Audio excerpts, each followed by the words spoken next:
काय चर्चा झाली काय? नाही, त्यांची तब्येत बरोबर नाही आहे, ताप आहे, फक्त आम्ही भेट केली, नंतर चर्चा करायला येऊ. मी एक आंदोलक म्हणून आणि एक आंदोलकाची भेट घ्यायची मला असं वाटलं. माझी व्यक्तिगत भेट आहे. त्याच्यानं ते म्हणतं ना, ते जेव्हा आपल्यातला माणूस लढतं तेव्हा ते राहिलं जात नाही आणि त्यांचं अभिनंदन केलंच पाहिजे. सरकार, पक्ष, पार्टी, राजकीय हा विषय बाजूचा आहे, पण लढणाऱ्या लोकांसोबत उभं राहणं गरजेचं आहे. शाबासकी दिली, शाबासकी. गोष्टच नाही, अभिनंदन करायलाच आलो. बरं, भाजप हा पहिले संजय सत्ताधारी मी पक्षात आता नेता म्हणून भेटलो नाही, मी एक आंदोलक म्हणून भेटलो आहे. तुम्ही अशी गफलत काही करू नका. मी नेता आणायचं आहे, मी बच्चू कडू म्हणजे नावातच तर कार्यकर्ता आहे. पण दिपकींनी आज असा दावा केला की त्यांच्याकडून भाजपाच्या त्यांना ऑफर होत्या, धमक्या सुद्धा आल्या. कोणी अशा प्रकारचं धमक्या गिमक्या देणं हा म्हणजे तो काही काळ राहिला नाही धमकीचा. त्यांना कोणी असं धमक्या देत असेल किंवा चुकीचं कोणी असं वागत असेल तर भाजपचे काय जे काही प्रमुख लोक आहेत ते धमके देत त्यांना सांगेल ना, सूचना करेल, केल्या पाहिजे. अच्छा, ते म्हणतात की शिवसेना आणि राष्ट्रवादी ईडी मुळे फोडले गेले, विरोध करताय एकीकडे आणि तुम्ही त्यांना भेटताय. नाही, कसं आहे, हा वैचारिक लढा आहे. आम्ही भेटायला आलो ते त्याचा आंदोलक म्हणून आलो आहे. आता प्रत्येक प्रश्नावर, प्रत्येक गोष्टीवर प्रत्येकाचे विचार वेगळे असू शकते. त्याच्यानं तुम्ही तसं म्हटलं म्हणजे असं तुम्ही करू नका, असं काही विटाळ थोडं असते काही राजकारणात. वैचारिक भूमिका वेगवेगळ्या असल्या, तुम्ही सांगा, आता 24 पक्षाचं सत्ता केंद्र आहे, एका विचाराचे आहे का ते? 24 पक्ष एकत्र होतं. आता आपल्या महाराष्ट्रात 3 पक्ष एकत्र येते. अगदी वैचारिक लढाई अलग गोष्ट आहे, सत्ता वेगळी गोष्ट आहे. महाराष्ट्रामध्ये पण आंदोलन करणार असं म्हटले, ते नीट पेपर फुटलेला आहे, सीटी. मला असं वाटतं का जे वाईट होत असत तर त्या सगळ्या संदर्भात आंदोलन करणं काही गुन्हा नाही आहे. आंदोलन करणं असं कुठं गुन्हा? आम्ही पण आंदोलनातून आलोय आणि मी आंदोलन करतोय. मला एखादी गोष्ट नाही पटली आणि सत्य सांगून होत नसेल तर आंदोलन करावंच लागेल. आणि आंदोलन करणं हा गुन्हा आहे का? तुमच्या सरकारने जी कर्जमाफी केली आहे त्यामध्ये 2 लाखांची कर्जमाफी दिली आहे, केवायसी केल्यावर 1.5 लाख दिसत आहेत आणि प्रत्यक्ष खात्यात 1 लाख. हे प्रश्न फार चांगला विचारला. या प्रश्नाच्या माध्यमातून महाराष्ट्रातल्या शेतकऱ्यांचा जो गोंधळ आहे तो कमी होईल. पहिली गोष्ट काय आहे का, ज्या मध्यवर्ती बँक आहे त्याला हेअरकट लावला नाही, राष्ट्रीयकृत बँकला लावला. कारण ज्या कमजोर बँक आहे त्यांना सरसकट हे केलं आहे, म्हणजे पूर्ण पैसे सरकारनं भरले. राष्ट्रीयकृत बँकमध्ये काय केलं, मुद्दल आता सरकारनं भरणार आणि ज्याच्यावरचं व्याज आहे ही राष्ट्रीयकृत माफ करणार. त्यांना मुद्दल दिसतं, यादीमध्ये काय येतं, मुद्दल दिसतं.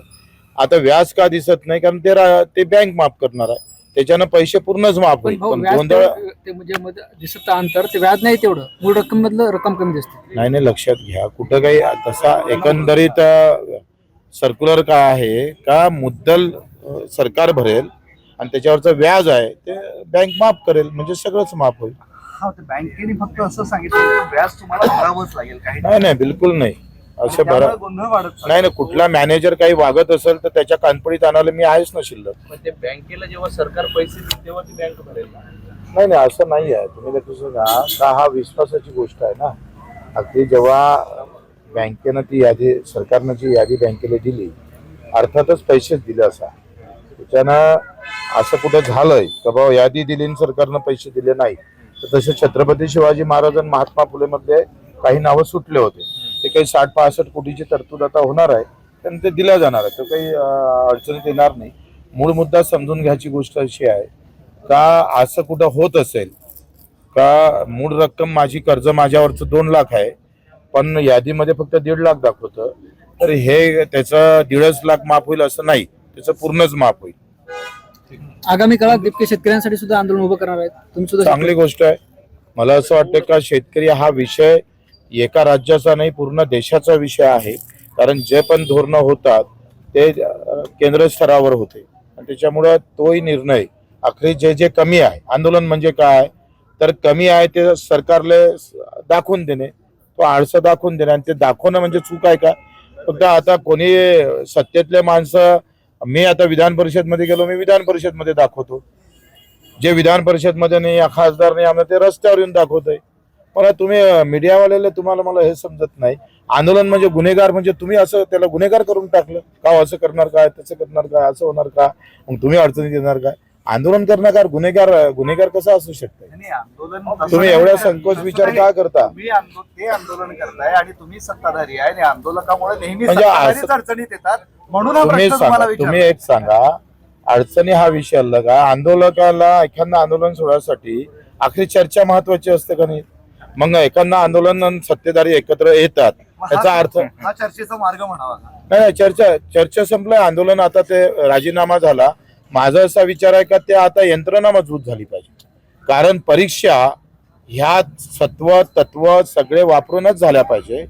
कुठल्याही परीक्षेकरता असं वाटलं नाही पाहिजे का माझ्याजवळ पैसा आहे, लक्का आहे म्हणून मी लागू शकत नाही, असं होता कामा नये. आणि त्या कणखोरपणे पालन केलं पाहिजे, कारण आता युवकांसमोर शासकीय नोकरीशिवाय दुसरा आहे काय? उद्योग नाही आहे, शेतीला भाव नाही आहे.